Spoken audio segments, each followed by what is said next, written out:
Romains chapitre 1 Paul, serviteur de Christ Jésus, appelé à être un apôtre et mis à part pour l'évangile de Dieu, l'évangile qu'il a promis d'avance par ses prophètes dans les saintes Écritures, concernant son Fils, qui, quant à sa vie terrestre, était un descendant de David, et qui, par l'esprit de sainteté, a été désigné Fils de Dieu, avec puissance, par sa résurrection d'entre les morts, Jésus-Christ notre Seigneur. Par lui, nous avons reçu la grâce et l'apostolat pour appeler tous les gentils à l'obéissance qui vient de la foi pour son nom. Et vous aussi, vous êtes parmi ces gentils qui sont appelés à appartenir à Jésus-Christ. À tous ceux qui sont à Rome, aimés de Dieu et appelés à être ses saints, grâce et paix à vous de la part de Dieu notre Père et du Seigneur Jésus-Christ. Tout d'abord, je remercie mon Dieu par Jésus-Christ pour vous tous, parce que votre foi est rapportée dans le monde entier. Dieu, que je sers dans mon esprit en prêchant l'évangile de son Fils, est mon témoin de la manière dont je me souviens constamment de vous dans mes prières en tout temps. Et je prie que maintenant, enfin, par la volonté de Dieu, le chemin me soit ouvert pour venir vers vous. Je désire ardemment vous voir afin de vous communiquer quelques dons spirituels pour vous fortifier, c'est-à-dire pour que vous et moi soyons mutuellement encouragés par la foi l'un de l'autre. Je ne veux pas que vous ignoriez, frères et sœurs, que j'ai souvent projeté de venir vers vous, mais que j'en ai été empêché jusqu'à présent, afin que j'aie une moisson parmi vous, comme parmi les autres gentils. Je suis débiteur tant envers les Grecs qu'envers les non-Grecs, tant envers les sages qu'envers les insensés. C'est pourquoi je suis si désireux de prêcher l'Évangile aussi à vous qui êtes à Rome. Car je n'ai pas honte de l'Évangile, parce qu'il est la puissance de Dieu qui apporte le salut à quiconque croit, d'abord aux Juifs, puis aux gentils. Car dans l'Évangile, la justice de Dieu est révélée, une justice qui est par la foi du commencement à la fin, comme il est écrit, « Le juste vivra par la foi ». La colère de Dieu est révélée du ciel contre toute l'impiété et la méchanceté des hommes qui étouffent la vérité par leur méchanceté, puisque ce qui peut être connu de Dieu est manifeste pour eux, parce que Dieu le leur a manifesté. Car depuis la création du monde, les qualités invisibles de Dieu, sa puissance éternelle et sa nature divine, ont été clairement vues, étant comprises à partir de ce qui a été fait, de sorte que les hommes sont sans excuse. Car bien qu'ils aient connu Dieu, ils ne l'ont ni glorifié comme Dieu, ni lui ont rendu grâce. Mais leurs pensées sont devenues vaines, et leurs cœurs insensés ont été obscurcis. Bien qu'ils prétendent être sages, ils sont devenus fous, et ont échangé la gloire du Dieu immortel contre des images faites pour ressembler à un être humain mortel, à des oiseaux, à des animaux et à des reptiles. C'est pourquoi Dieu les a livrés aux désirs impurs de leur cœur, pour la dégradation de leur corps les uns avec les autres. Ils ont échangé la vérité sur Dieu contre un mensonge, et ont adoré et servi les choses créées plutôt que le Créateur, qui est béni à jamais. Amen. À cause de cela, Dieu les a livrés à des passions honteuses.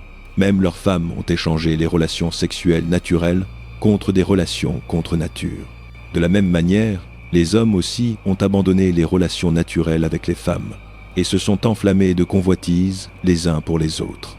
Les hommes ont commis des actes honteux avec d'autres hommes et ont reçu en eux-mêmes la juste rétribution de leur erreur.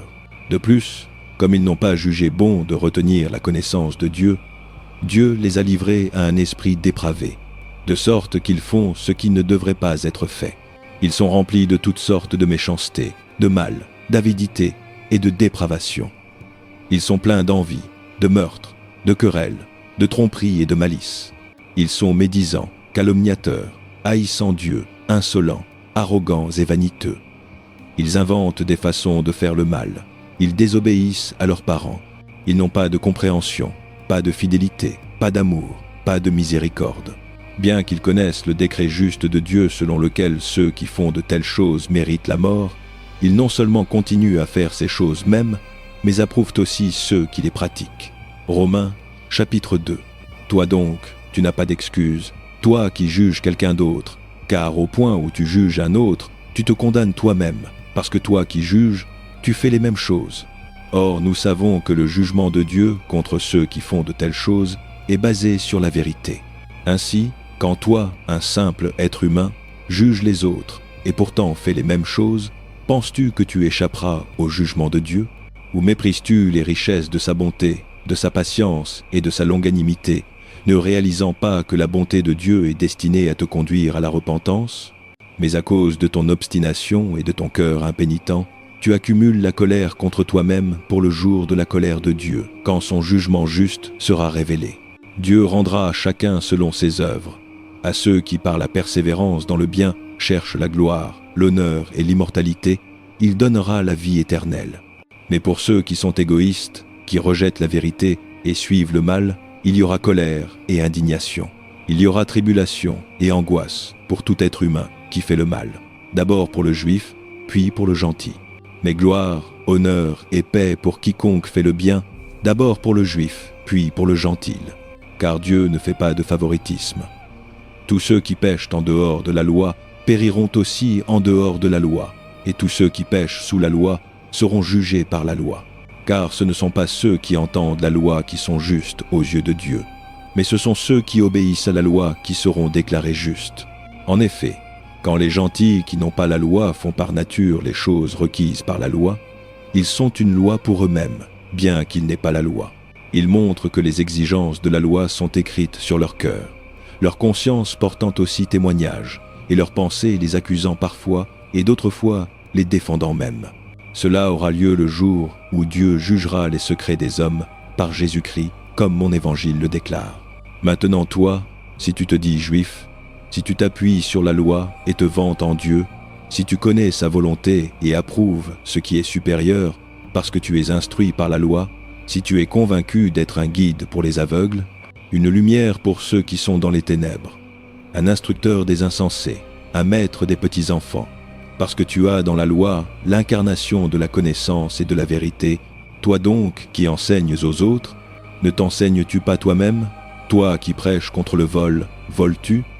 Toi qui dis que les gens ne doivent pas commettre l'adultère, commets-tu l'adultère?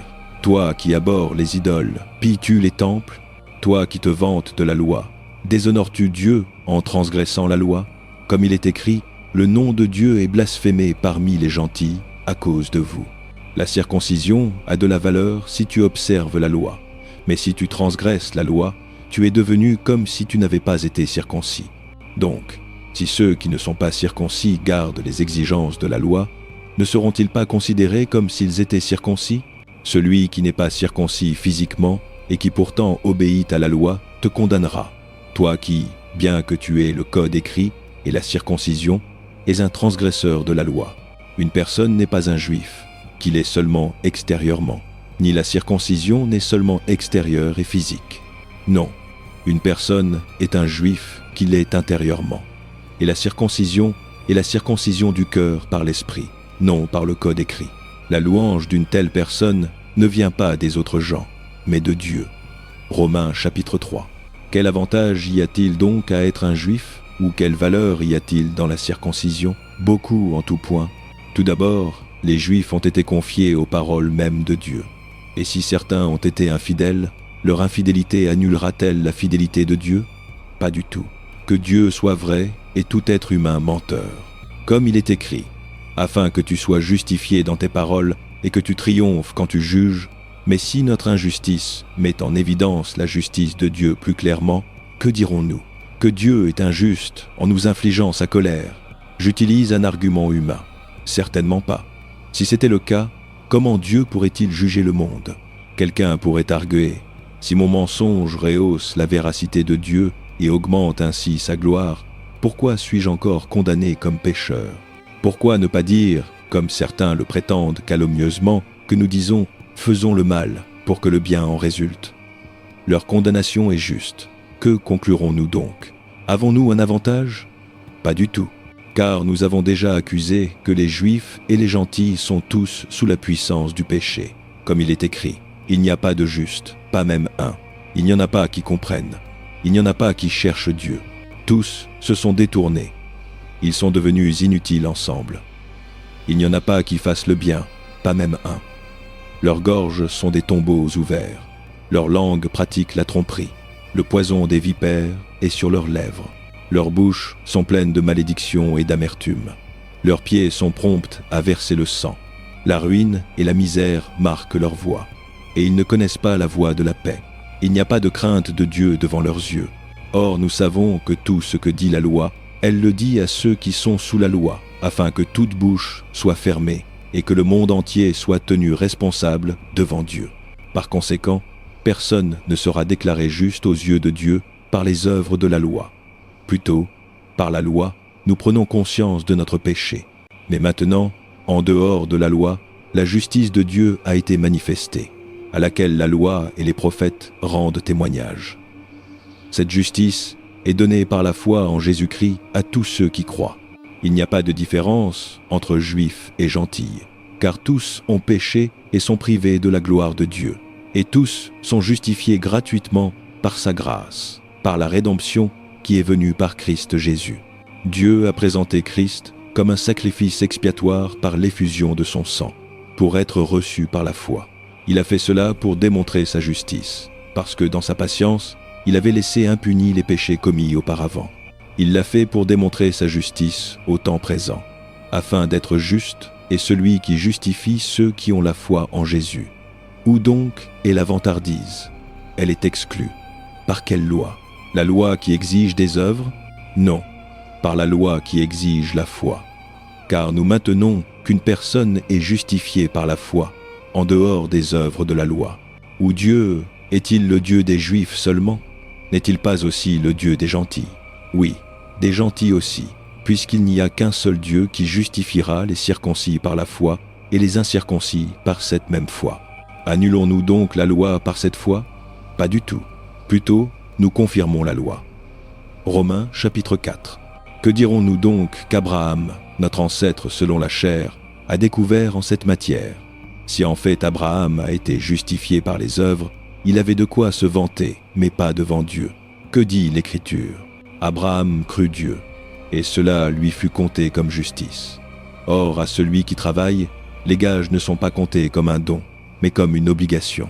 Cependant, à celui qui ne travaille pas, mais qui fait confiance à Dieu qui justifie l'impie, sa foi lui est comptée comme justice. David dit la même chose, quand il parle de la béatitude de celui à qui Dieu compte la justice en dehors des œuvres. Bienheureux ceux dont les transgressions sont pardonnées, dont les péchés sont couverts. Bienheureux celui dont le péché, le Seigneur, ne compte jamais contre lui. Cette béatitude est-elle seulement pour les circoncis, ou aussi pour les incirconcis? Nous avons dit que la foi d'Abraham lui a été comptée comme justice. Dans quelles circonstances lui a-t-elle été comptée? Était-ce après qu'il ait été circoncis ou avant? Ce n'était pas après, mais avant, et il a reçu la circoncision comme un signe, un sceau de la justice qu'il avait par la foi alors qu'il était encore incirconcis. Ainsi, il est le Père de tous ceux qui croient, mais qui n'ont pas été circoncis, afin que la justice leur soit comptée. Et il est aussi le Père des circoncis, qui non seulement sont circoncis, mais qui marchent aussi sur les traces de la foi que notre Père Abraham avait avant d'être circoncis. Ce n'est pas par la loi qu'Abraham et sa descendance ont reçu la promesse qu'ils seraient héritiers du monde, mais par la justice qui vient par la foi. Car si ceux qui dépendent de la loi sont héritiers, la foi ne signifie rien et la promesse est sans valeur, parce que la loi apporte la colère. Et là où il n'y a pas de loi, il n'y a pas de transgression. Par conséquent, la promesse vient par la foi, afin qu'elle soit par grâce et qu'elle soit garantie à toute la descendance d'Abraham, non seulement à ceux qui sont de la loi, mais aussi à ceux qui ont la foi d'Abraham. Il est le Père de nous tous. Comme il est écrit, « Je t'ai fait père de nombreuses nations ». Il est notre Père aux yeux de Dieu, en qui il a cru. Le Dieu qui donne la vie aux morts et qui appelle à l'existence les choses qui n'étaient pas. Contre tout espoir, Abraham a cru dans l'espoir et est ainsi devenu le Père de nombreuses nations, comme il lui avait été dit. Telle sera ta descendance. Sans s'affaiblir dans sa foi, il a fait face au fait que son corps était comme mort, puisqu'il avait environ 100 ans, et que le sein de Sarah était aussi mort. Pourtant, il n'a pas vacillé par incrédulité concernant la promesse de Dieu, mais il a été fortifié dans sa foi, et a donné gloire à Dieu, étant pleinement persuadé que Dieu avait le pouvoir de faire ce qu'il avait promis. C'est pourquoi cela lui a été compté comme justice. Les mots « cela lui a été compté » ont été écrits non seulement pour lui, mais aussi pour nous, à qui Dieu comptera la justice. pour nous qui croyons en celui qui a ressuscité Jésus notre Seigneur d'entre les morts. Il a été livré à la mort pour nos péchés et a été ressuscité pour notre justification. Romains chapitre 5. Par conséquent, puisque nous avons été justifiés par la foi, nous avons la paix avec Dieu par notre Seigneur Jésus-Christ, par qui nous avons obtenu l'accès par la foi à cette grâce dans laquelle nous nous tenons maintenant, et nous nous glorifions dans l'espérance de la gloire de Dieu. Non seulement cela, mais nous nous glorifions aussi dans nos souffrances, parce que nous savons que la souffrance produit la persévérance le caractère, et le caractère l'espérance. Et l'espérance ne nous déçoit pas, parce que l'amour de Dieu a été répandu dans nos cœurs par le Saint-Esprit qui nous a été donné. Vous voyez, au moment opportun, quand nous étions encore impuissants, Christ est mort pour les impies. Très rarement quelqu'un mourra-t-il pour un juste, bien que pour une bonne personne, quelqu'un peut être mourir. Mais Dieu démontre son propre amour pour nous en ceci. Tandis que nous étions encore pécheurs, Christ est mort pour nous. Puisque nous avons maintenant été justifiés par son sang, combien plus serons-nous sauvés de la colère de Dieu par lui? Car si, tandis que nous étions ennemis de Dieu, nous avons été réconciliés avec lui par la mort de son Fils, combien plus, ayant été réconciliés, serons-nous sauvés par sa vie? Non seulement cela, mais nous nous glorifions aussi en Dieu par notre Seigneur Jésus-Christ, par qui nous avons maintenant reçu la réconciliation. Par conséquent, de même que le péché est entré dans le monde par un seul homme, et la mort par le péché, et de cette façon la mort est venue à tous les hommes parce que tous ont péché, à coup sûr, le péché était dans le monde, avant que la loi ne soit donnée, mais le péché n'est pas imputé à quiconque quand il n'y a pas de loi. Néanmoins, la mort a régné depuis le temps d'Adam jusqu'au temps de Moïse, même sur ceux qui n'ont pas péché en transgressant un commandement, comme l'a fait Adam, qui est une figure de celui qui devait venir. Mais le don n'est pas comme la faute. Car si beaucoup sont morts par la faute d'un seul homme, combien plus la grâce de Dieu et le don qui est venu par la grâce d'un seul homme, Jésus-Christ, ont-ils abondé pour beaucoup? Ni le don de Dieu ne peut être comparé au résultat du péché d'un seul homme. Le jugement a suivi un seul péché et a apporté la condamnation, mais le don a suivi de nombreuses fautes et a apporté la justification.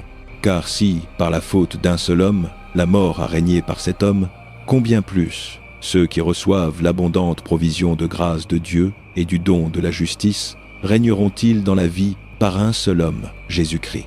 Par conséquent, de même qu'une seule faute a entraîné la condamnation pour tous les hommes, de même un seul acte de justice a entraîné la justification et la vie pour tous les hommes.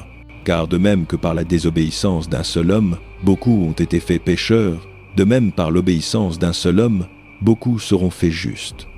La loi a été introduite afin que la faute augmente.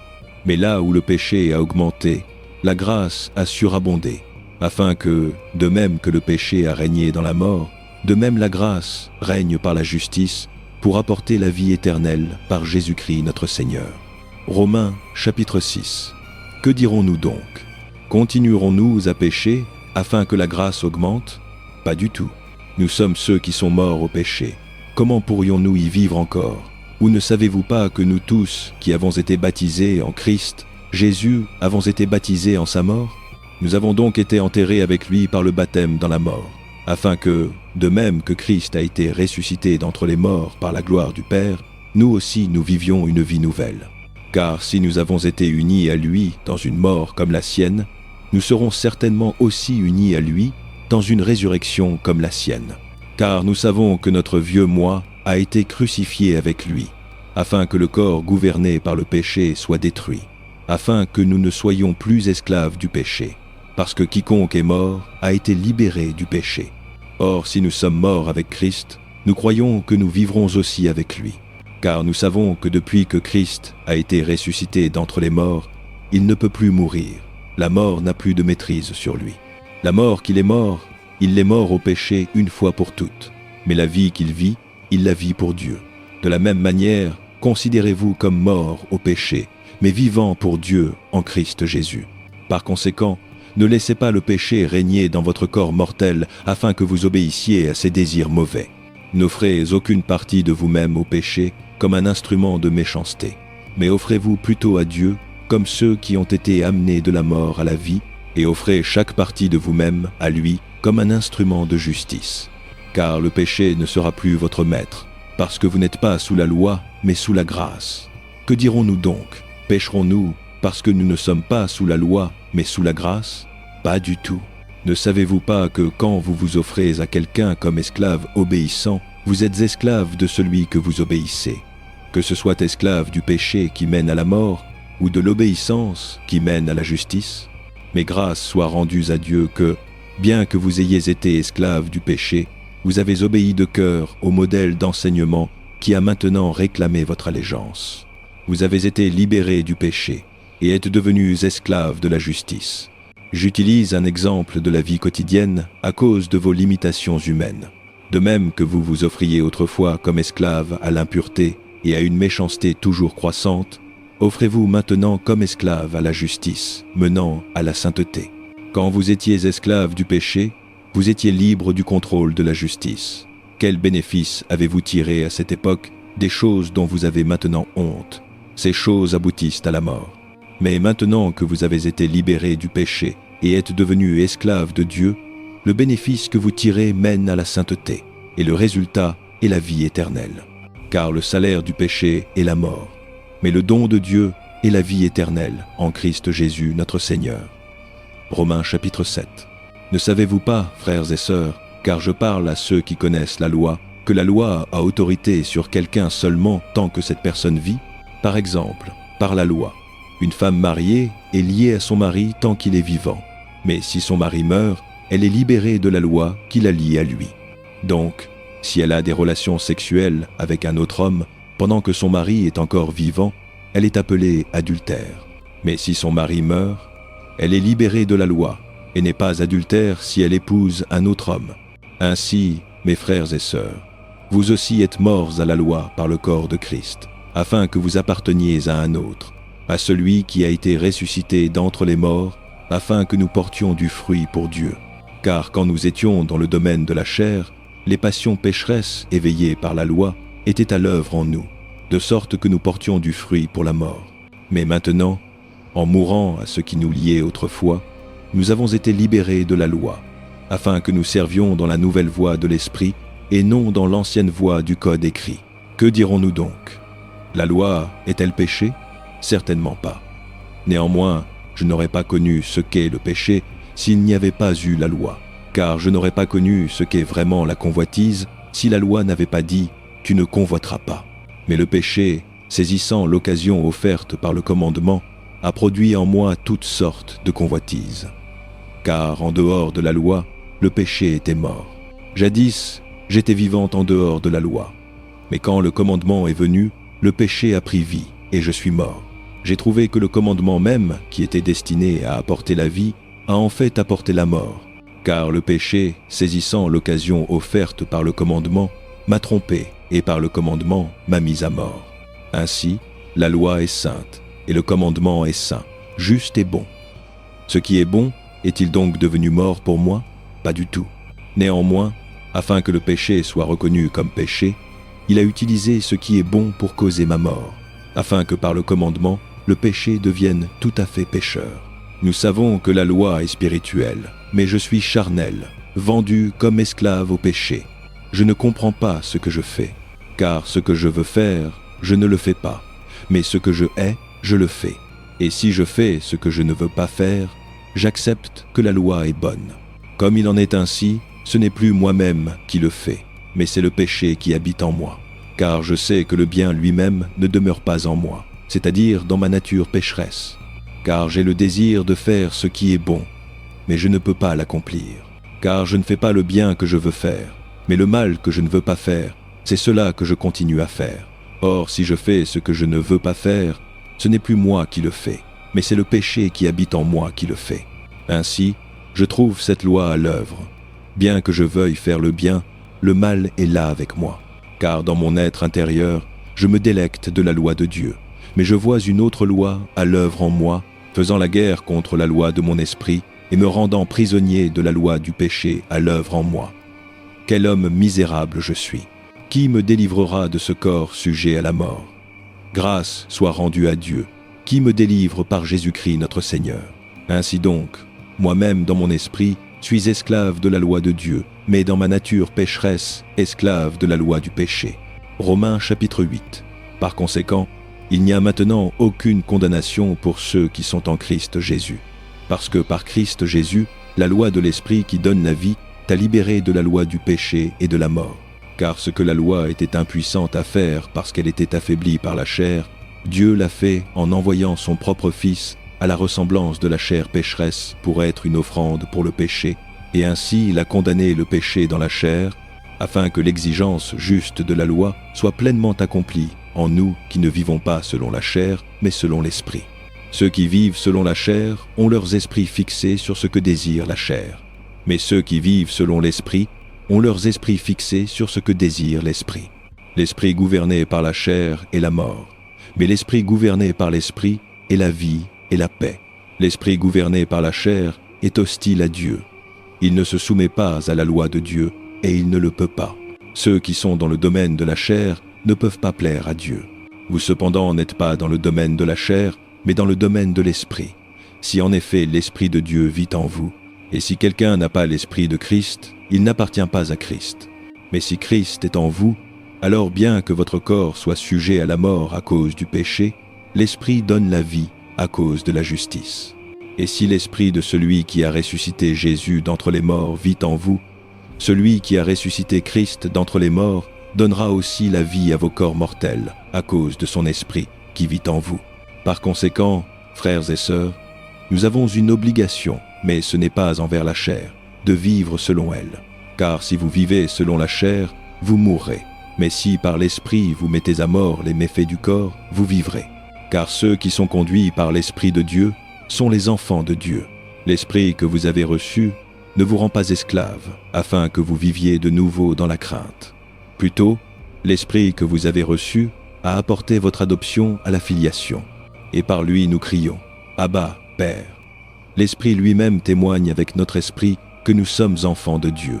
Or, si nous sommes enfants, alors nous sommes héritiers, héritiers de Dieu et co-héritiers avec Christ. Si en effet nous partageons ses souffrances, afin que nous partagions aussi sa gloire. Je considère que nos souffrances présentes ne valent pas la peine d'être comparées à la gloire qui sera révélée en nous.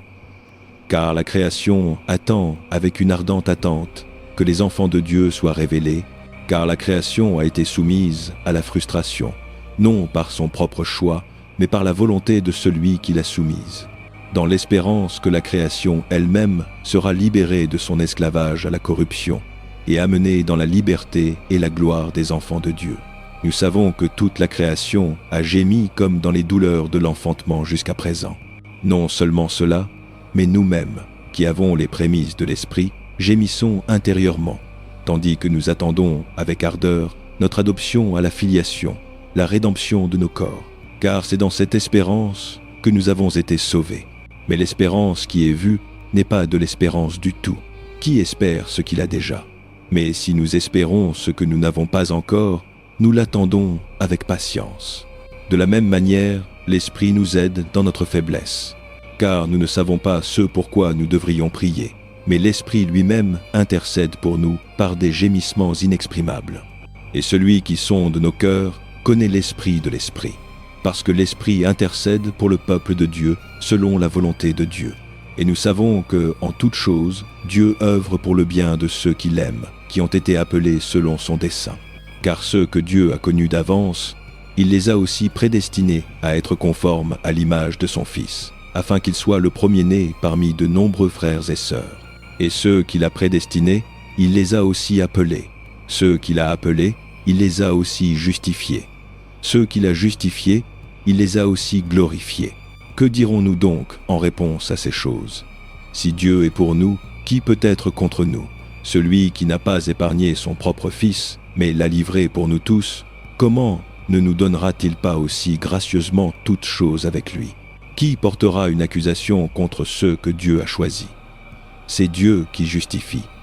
Qui donc est celui qui condamne? Personne. Christ Jésus qui est mort, plus que cela, qui a été ressuscité à la vie, est à la droite de Dieu et intercède aussi pour nous. Qui nous séparera de l'amour de Christ? La tribulation ou la détresse ou la persécution ou la famine ou la nudité ou le danger ou l'épée, comme il est écrit « Pour ton amour, nous affrontons la mort tout le jour. Nous sommes considérés comme des brebis destinées à l'abattage. » Non, dans toutes ces choses, nous sommes plus que vainqueurs par celui qui nous a aimés. Car je suis convaincu que ni la mort, ni la vie, ni les anges, ni les démons, ni le présent, ni le futur, ni aucune puissance, ni la hauteur, ni la profondeur, ni rien d'autre dans toute la création ne pourra nous séparer de l'amour de Dieu qui est en Christ Jésus, notre Seigneur. Romains chapitre 9. Je dis la vérité en Christ, je ne mens pas. Ma conscience le confirme par le Saint-Esprit. J'ai une grande tristesse et une angoisse incessante dans mon cœur, car je pourrais souhaiter que moi-même je sois maudit et coupé de Christ pour le bien de mon peuple, ceux de ma propre race, le peuple d'Israël. À eux appartient l'adoption à la filiation. À eux la gloire divine, les alliances, le don de la loi, le culte du temple et les promesses. À eux sont les patriarches, et d'eux est tracée l'ascendance humaine du Messie, qui est Dieu sur tous, béni à jamais. Amen. Ce n'est pas comme si la parole de Dieu avait échoué, car tous ceux qui descendent d'Israël ne sont pas Israël. Ni parce qu'ils sont ses descendants sont-ils tous enfants d'Abraham. Au contraire, c'est par Isaac que ta descendance sera appelée. En d'autres termes, ce ne sont pas les enfants par descendance physique qui sont enfants de Dieu, mais ce sont les enfants de la promesse qui sont considérés comme descendance d'Abraham. Car voici comment la promesse a été énoncée. Au temps fixé, je reviendrai, et Sarah aura un fils. Non seulement cela, mais les enfants de Rebecca ont été conçus en même temps par notre père Isaac. Pourtant, avant que les jumeaux ne soient nés ou n'aient fait quoi que ce soit de bon ou de mauvais, afin que le dessein de Dieu dans l'élection subsiste, non par les œuvres, mais par celui qui appelle, on lui a dit « L'aîné servira le cadet », comme il est écrit « Jacob j'ai aimé, mais Ésaü j'ai haï ». Que dirons-nous donc? Dieu est-il injuste? Pas du tout, car il dit à Moïse « J'aurai miséricorde pour qui j'aurai miséricorde, et j'aurai compassion pour qui j'aurai compassion. » Cela ne dépend donc pas du désir humain ou de l'effort, mais de la miséricorde de Dieu.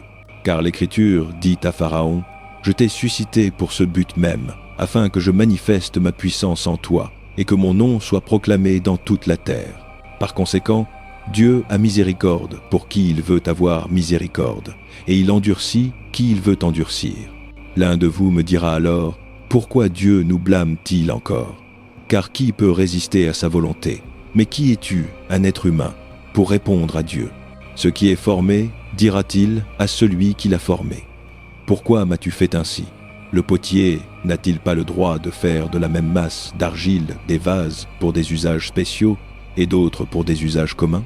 Et si Dieu, bien qu'il choisisse de montrer sa colère et de faire connaître sa puissance, a supporté avec une grande patience les objets de sa colère préparés pour la destruction, et s'il a fait cela pour faire connaître les richesses de sa gloire aux objets de sa miséricorde qu'il a préparés d'avance pour la gloire, même nous qu'il a aussi appelés, non seulement des Juifs, mais aussi des gentils, comme il dit dans Osée, « J'appellerai mon peuple ceux qui ne sont pas mon peuple, et je l'appellerai mon aimé, celle qui n'est pas mon aimé. » Et au lieu même où il leur a été dit, « Vous n'êtes pas mon peuple », là ils seront appelés enfants du Dieu vivant. Ésaïe s'écrit concernant Israël. Bien que le nombre des Israélites soit comme le sable de la mer, seul le reste sera sauvé. Car le Seigneur exécutera sa sentence sur la terre avec rapidité et finalité. C'est comme Ésaïe l'a dit auparavant. Si le Seigneur Tout-Puissant ne nous avait pas laissé de descendants, nous serions devenus comme Sodome, nous serions comme Gomorrhe. Que dirons-nous donc? Que les gentils qui ne poursuivaient pas la justice l'ont obtenue.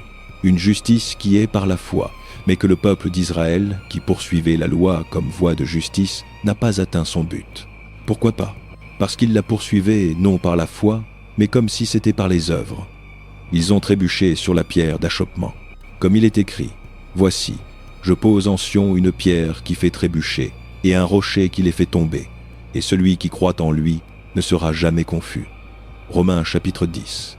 Frères et sœurs, le désir de mon cœur et ma prière à Dieu pour les Israélites est qu'ils soient sauvés, car je peux témoigner d'eux qu'ils sont zélés pour Dieu, mais leur zèle n'est pas basé sur la connaissance.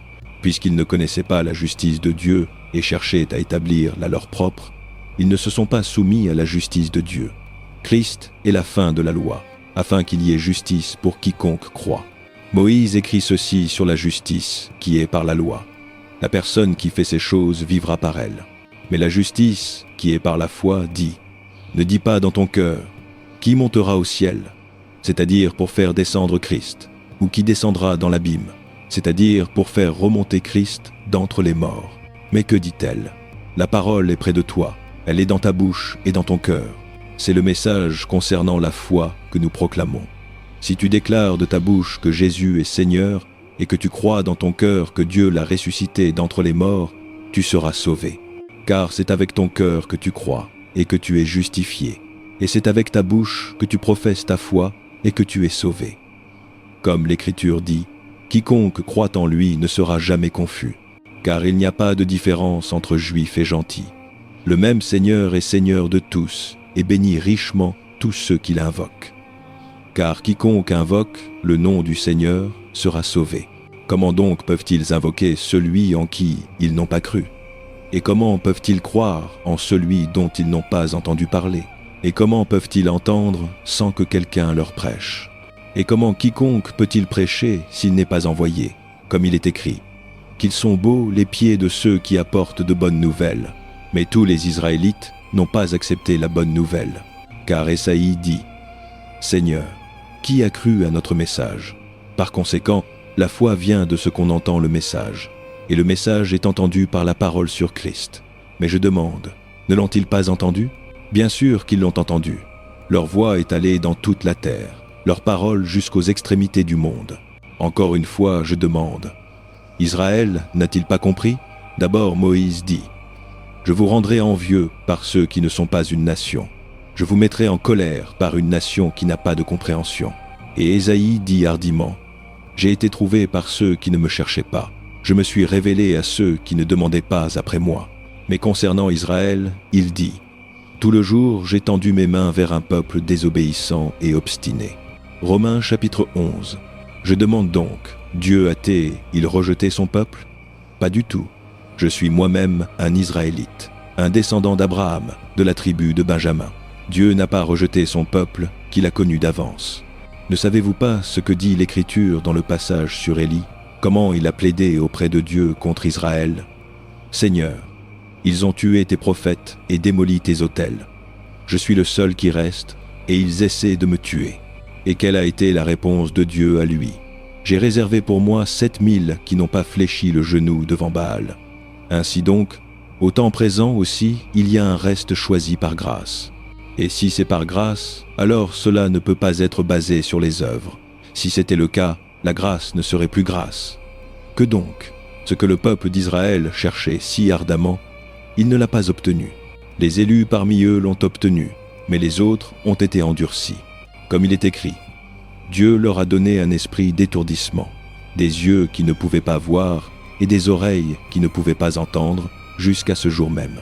Et David dit, que leur table devienne un piège et un filet, un bloc d'achoppement et une rétribution pour eux. Que leurs yeux soient obscurcis afin qu'ils ne voient pas, et que leur dos soit courbé à jamais. Encore une fois, je demande, ont-ils trébuché de manière à tomber irrémédiablement? Pas du tout. Plutôt, à cause de leur transgression, le salut est venu aux gentils pour rendre Israël envieux. Mais si leur transgression signifie des richesses pour le monde et leur perte des richesses pour les gentils, combien plus grande richesse leur pleine inclusion apportera-t-elle? Je vous parle à vous gentils. En tant que je suis l'apôtre des gentils, je prends fierté dans mon ministère, dans l'espérance que je puisse d'une manière ou d'une autre susciter l'envie de mon propre peuple et en sauver quelques-uns. Car si leur rejet a apporté la réconciliation au monde, que sera leur acceptation sinon la vie d'entre les morts? Si la partie de la pâte offerte comme prémisse est sainte, alors tout le lot est saint. Si la racine est sainte, les branches le sont aussi. Si quelques-unes des branches ont été rompues, et toi, bien que tu sois un rejeton d'olivier sauvage, as été greffé parmi les autres, et partage maintenant la sève nourricière de la racine d'olivier, ne te considère pas supérieur à ces autres branches. Si tu le fais, considère ceci. Tu ne soutiens pas la racine, mais la racine te soutient. Tu diras alors, des branches ont été rompues, afin que je puisse être greffé, accordé. Mais elles ont été rompues à cause de leur incrédulité, et tu te tiens par la foi. Ne sois pas arrogant, mais tremble, car si Dieu n'a pas épargné les branches naturelles, il ne t'épargnera pas non plus. Considère donc la bonté et la sévérité de Dieu. Sévérité envers ceux qui sont tombés, mais bonté envers toi, à condition que tu continues dans sa bonté. Sinon, toi aussi tu seras retranché. Et s'ils ne persistent pas dans l'incrédulité, ils seront greffés, car Dieu est capable de les greffer de nouveau. Après tout, si tu as été retranché d'un olivier qui est sauvage par nature, et contrairement à la nature, as été greffé dans un olivier cultivé, combien plus facilement ces branches naturelles seront-elles greffées dans leur propre olivier? Je ne veux pas que vous ignoriez ce mystère, frères et sœurs, afin que vous ne soyez pas vaniteux. Israël a connu un endurcissement partiel jusqu'à ce que le nombre complet des gentils soit entré, et de cette façon, tout Israël sera sauvé. Comme il est écrit, le libérateur viendra de Sion, il détournera l'impiété de Jacob, et voici mon alliance avec eux, quand j'ôterai leurs péchés. En ce qui concerne l'Évangile, ils sont ennemis pour votre bien, mais en ce qui concerne l'élection, ils sont aimés à cause des patriarches. Car les dons de Dieu et son appel sont irrévocables. De même que vous qui étiez autrefois désobéissants à Dieu avez maintenant reçu miséricorde à cause de leur désobéissance, de même, eux aussi sont maintenant devenus désobéissants, afin qu'eux aussi puissent maintenant recevoir miséricorde à cause de la miséricorde de Dieu envers vous. Car Dieu a enfermé tous dans la désobéissance, afin qu'ils puissent faire miséricorde à tous. Oh, la profondeur des richesses de la sagesse et de la connaissance de Dieu! Comme ses jugements sont insondables et ses voies impossibles à tracer, qui a connu l'Esprit du Seigneur, ou qui a été son conseiller? Qui a jamais donné à Dieu pour que Dieu lui doive rembourser? Car de lui, et par lui, et pour lui, sont toutes choses. À lui soit la gloire à jamais. Amen. Romains chapitre 12. Par conséquent, je vous exhorte, frères et sœurs, en vue de la miséricorde de Dieu, à offrir vos corps comme un sacrifice vivant, saint et agréable à Dieu. C'est votre vrai et propre culte. Ne vous conformez pas au modèle de ce monde, mais soyez transformés par le renouvellement de votre esprit. Alors vous pourrez éprouver et approuver quelle est la volonté de Dieu, sa bonne, agréable et parfaite volonté. Car par la grâce qui m'a été donnée, je dis à chacun de vous, ne pensez pas de vous-même plus haut que vous ne le devriez, mais pensez plutôt de vous-même avec un jugement sobre, selon la foi que Dieu a distribuée à chacun de vous. Car de même que chacun de nous a un corps avec de nombreux membres, et ces membres n'ont pas tous la même fonction, de même en Christ, nous, bien que nombreux, formons un seul corps, et chaque membre appartient à tous les autres. Nous avons des dons différents selon la grâce donnée à chacun de nous. Si votre don est de prophétiser, alors prophétisez selon votre foi. Si c'est de servir, alors servez. Si c'est d'enseigner, alors enseignez. Si c'est d'encourager, alors donnez l'encouragement. Si c'est de donner, alors donnez généreusement. Si c'est de diriger, faites-le avec diligence. Si c'est de montrer miséricorde, faites-le avec joie. L'amour doit être sincère. Haïssez ce qui est mal. Attachez-vous à ce qui est bon. Soyez dévoués les uns aux autres dans l'amour. Honorez-vous les uns les autres au-dessus de vous-même. Ne manquez jamais de zèle, mais gardez votre ferveur spirituelle, servant le Seigneur. Soyez joyeux dans l'espérance, patients dans l'affliction, fidèles dans la prière. Partagez avec le peuple du Seigneur qui est dans le besoin. Pratiquez l'hospitalité. Bénissez ceux qui vous persécutent. Bénissez et ne maudissez pas. Réjouissez-vous avec ceux qui se réjouissent. Pleurez avec ceux qui pleurent. Vivez en harmonie les uns avec les autres. Ne soyez pas orgueilleux, mais soyez prêts à vous associer avec des gens de basse condition. Ne soyez pas vaniteux. Ne rendez à personne le mal pour le mal. Soyez attentifs à faire ce qui est droit aux yeux de tous. S'il est possible, autant que cela dépend de vous, vivez en paix avec tous.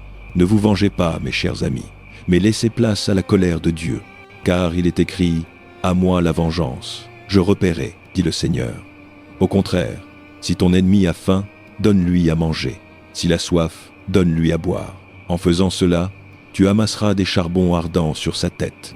Ne sois pas vaincu par le mal, mais vainc le mal par le bien. Romains chapitre 13. Que chacun soit soumis aux autorités gouvernantes, car il n'y a pas d'autorité excepté celle que Dieu a établie. Les autorités qui existent ont été établies par Dieu. Par conséquent, quiconque se rebelle contre l'autorité se rebelle contre ce que Dieu a institué, et ceux qui le font attireront le jugement sur eux-mêmes. Car les dirigeants ne tiennent pas la terreur pour ceux qui font le bien, mais pour ceux qui font le mal. Veux-tu être libre de la crainte de celui qui est en autorité? Alors fais ce qui est droit, et tu seras loué. Car celui qui est en autorité est le serviteur de Dieu pour ton bien. Mais si tu fais le mal, aie peur, car les dirigeants ne portent pas l'épée pour rien. Ils sont les serviteurs de Dieu, agents de la colère pour punir le malfaiteur. Par conséquent, il est nécessaire de se soumettre aux autorités, non seulement à cause de la punition possible, mais aussi par conscience. C'est aussi pourquoi vous payez les impôts, car les autorités sont les serviteurs de Dieu qui donnent tout leur temps au gouvernement. Donnez à chacun ce que vous lui devez. Si vous devez des impôts, payez les impôts. Si des revenus, alors des revenus. Si du respect, alors du respect. Si de l'honneur, alors de l'honneur. Ne laissez aucune dette en suspens, excepté la dette continue de s'aimer les uns les autres. Car quiconque aime les autres a accompli la loi. Les commandements: tu ne commettras pas d'adultère, tu ne tueras pas, tu ne voleras pas, tu ne convoiteras pas, et tout autre commandement qui puisse exister sont résumés en ce seul commandement: aime ton prochain comme toi-même. L'amour ne fait pas de mal à un prochain. Par conséquent, l'amour est l'accomplissement de la loi. Et faites cela, comprenant le temps présent. L'heure est déjà venue pour vous de vous réveiller de votre sommeil, parce que notre salut est plus proche maintenant que quand nous avons cru pour la première fois. La nuit est presque terminée, le jour est presque là. Mettons donc de côté les actes des ténèbres et revêtons l'armure de la lumière. Comportons-nous décemment comme en plein jour, non dans les orgies et l'ivrognerie, non dans l'immoralité sexuelle et la débauche, non dans la dissension et la jalousie. Plutôt, revêtez-vous du Seigneur Jésus-Christ et ne pensez pas à comment satisfaire les désirs de la chair. Romains chapitre 14. Acceptez celui dont la foi est faible, sans quereller sur des questions discutables.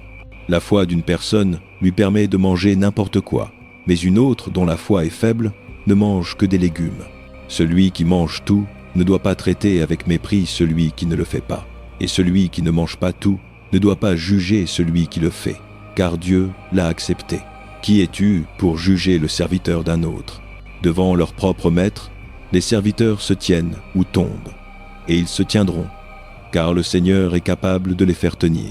Une personne considère un jour plus sacré qu'un autre, une autre considère tous les jours pareillement. Chacun d'eux devrait être pleinement convaincu dans son propre esprit. Quiconque considère un jour comme spécial le fait pour le Seigneur. Quiconque mange de la viande le fait pour le Seigneur, car il rend grâce à Dieu. Et quiconque s'abstient le fait pour le Seigneur et rend grâce à Dieu, car aucun de nous ne vit pour lui-même seul, et aucun de nous ne meurt pour lui-même seul. Car si nous vivons pour le Seigneur, et si nous mourrons pour le Seigneur. Ainsi, que nous vivions ou que nous mourions, nous appartenons au Seigneur. C'est pour cette raison même que Christ est mort et est revenu à la vie, afin qu'il soit le Seigneur tant des morts que des vivants. Toi donc, pourquoi juges-tu ton frère ou ta sœur? Ou pourquoi les traites-tu avec mépris? Car nous nous tiendrons tous devant le siège de jugement de Dieu. Il est écrit: aussi vrai que je vis, dit le Seigneur, tout genou fléchira devant moi, toute langue reconnaîtra Dieu. Ainsi donc, chacun de nous rendra compte de lui-même à Dieu. Par conséquent, cessons de nous juger les uns les autres. Au lieu de cela, décidez de ne pas mettre de pierre d'achoppement ou d'obstacle sur le chemin d'un frère ou d'une sœur. Je suis convaincu, étant pleinement persuadé dans le Seigneur Jésus, que rien n'est impur en soi. Mais si quelqu'un considère quelque chose comme impur, alors pour cette personne, cela est impur. Si ton frère ou ta sœur est affligé à cause de ce que tu manges, tu n'agis plus dans l'amour. Ne détruis pas par ta nourriture quelqu'un pour qui Christ est mort. Par conséquent, ne laissez pas ce que vous savez être bon être parlé comme mal. Car le royaume de Dieu n'est pas une question de manger et de boire, mais de justice, de paix et de joie dans le Saint-Esprit, parce que quiconque sert Christ de cette manière est agréable à Dieu et reçoit l'approbation humaine. Efforçons-nous donc de faire ce qui mène à la paix et à l'édification mutuelle. Ne détruisez pas l'œuvre de Dieu pour de la nourriture. Toute nourriture est pure, mais il est mal pour une personne de manger quoi que ce soit qui cause à quelqu'un d'autre de trébucher.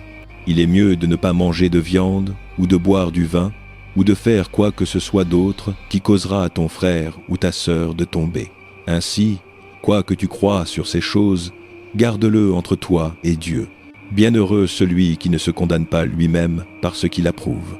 Mais quiconque a des doutes est condamné s'il mange, parce que son manger ne vient pas de la foi, et tout ce qui ne vient pas de la foi est péché. Romains chapitre 15. Nous qui sommes forts devons supporter les faiblesses des faibles, et non nous plaire à nous-mêmes. Chacun de nous devrait plaire à nos voisins pour leur bien, pour les édifier, car même Christ ne s'est pas plu à lui-même. Mais comme il est écrit, les insultes de ceux qui t'insultent sont tombées sur moi. Car tout ce qui a été écrit dans le passé a été écrit pour nous enseigner, afin que par l'endurance enseignée dans les Écritures et l'encouragement qu'elles fournissent, nous ayons l'espérance. Que le Dieu qui donne l'endurance et l'encouragement vous donne le même état d'esprit les uns envers les autres que Christ Jésus avait, afin qu'avec un seul esprit et une seule voix, vous glorifiez le Dieu et Père de notre Seigneur Jésus-Christ. Acceptez-vous donc les uns les autres, comme Christ vous a accepté, afin d'apporter la louange à Dieu.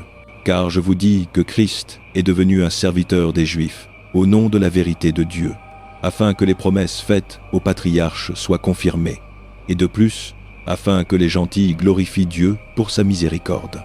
Comme il est écrit, par conséquent, je te louerai parmi les gentils, je chanterai les louanges de ton nom. Encore une fois, il dit, réjouissez-vous, vous gentils, avec son peuple.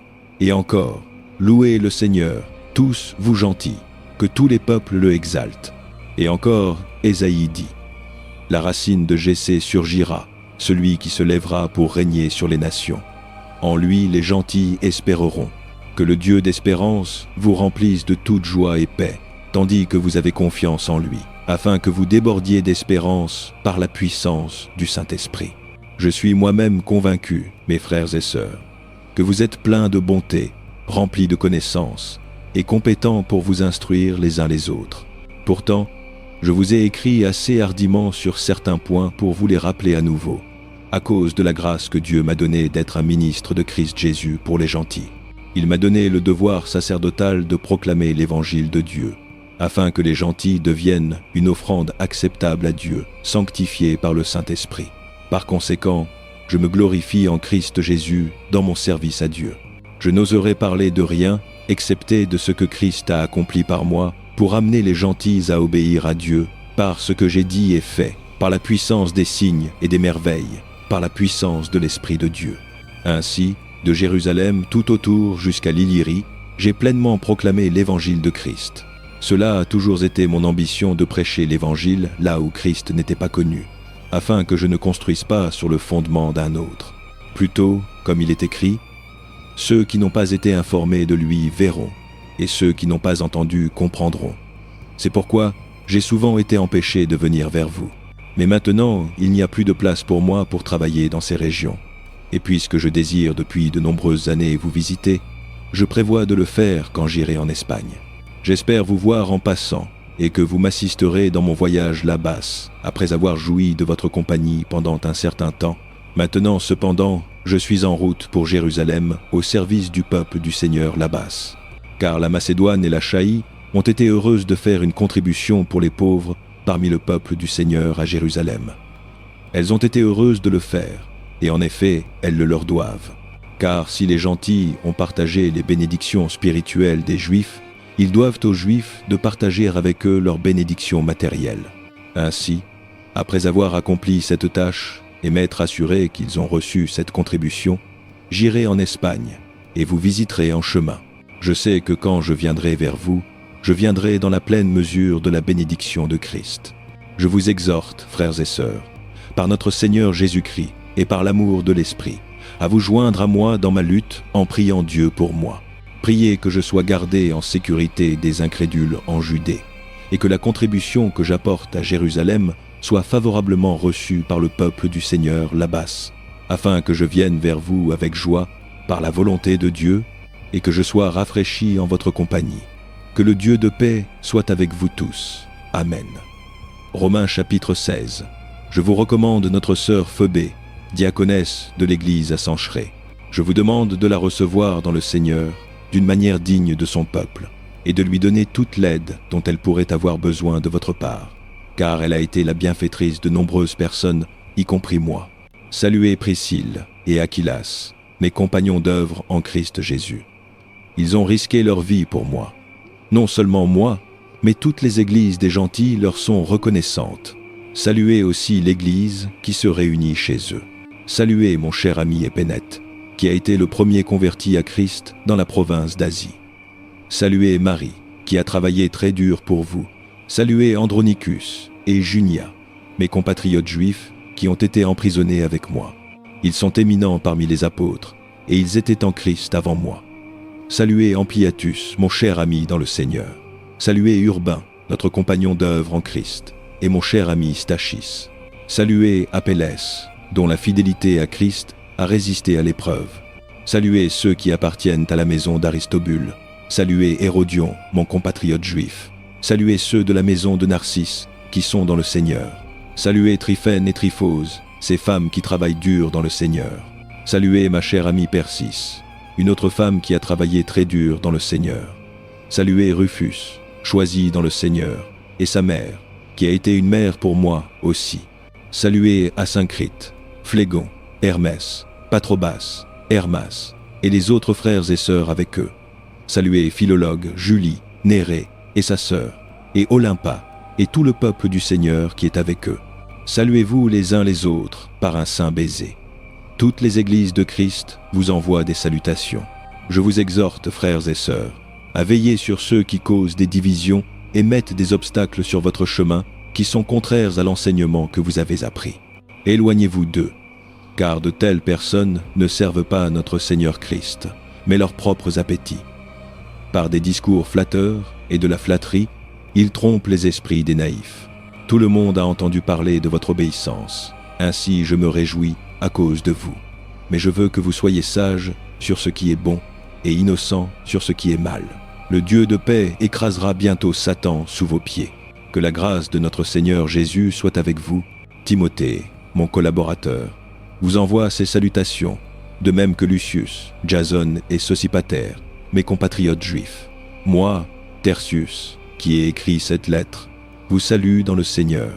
Gaius, dont l'hospitalité moi et toute l'Église ici jouissons, vous envoie ses salutations. Éraste, qui est le directeur des travaux publics de la ville, et notre frère Quartus vous envoie leurs salutations.